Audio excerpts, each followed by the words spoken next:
Hello guys, আসসালামু আলাইকুম। আশা করি সবাই ভালো আছেন। আজকে আমরা এমন একটি পিকনিক করতে যাচ্ছি, আপনারা দেখলে অবাক হয়ে যাবেন। হ্যাঁ, এবার আমরা পিকনিকের সব জিনিসপত্র আমাদের এক ভ্যানে করে নিয়ে যাচ্ছি।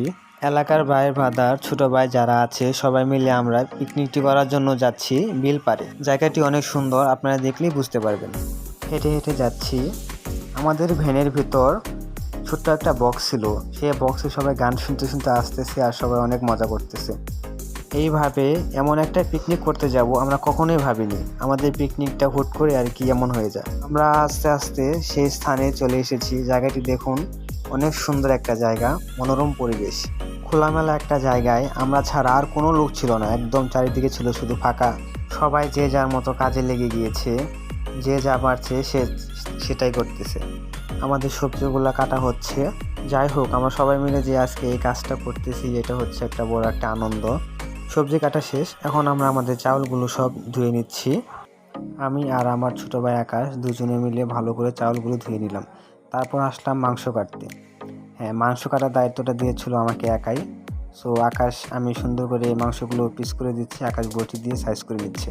আমার ছোট ভাই জিহাদ আর হাসান এরা দুজনে মিলে মশলা কাটতেছে আর মশলা বাটতেছে। আকাশের অবস্থা একদমই খারাপ ছিল। বৃষ্টি আসে, এক দুই ফোঁটা করে পড়ে আবার থেমে যায়। এইদিকে আমার ভাতিজা শোভন খিদের জ্বালায় সবজি খেয়ে ফেলতেছে। সবজি কাটা শেষ করে এখন পানি খেয়ে নিচ্ছে। এইদিকে আমাদের ভাত রান্না হচ্ছে। এরকম একটা জায়গায় এসে আমরা এভাবে পিকনিক করবো সেটা কখনোই ভাবিনি।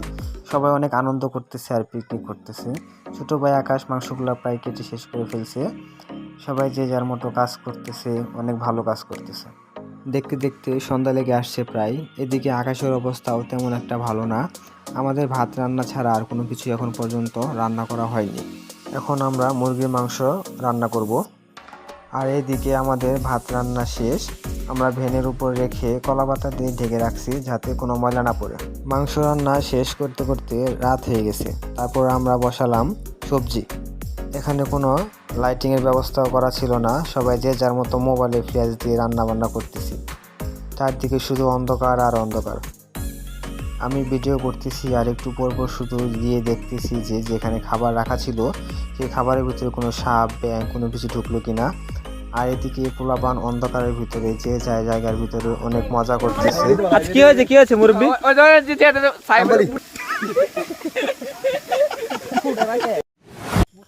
এই রাতের বেলায় ঘন একটা জঙ্গলের মধ্যে খেতে কেমনই না লাগে, আপনারাই বলুন।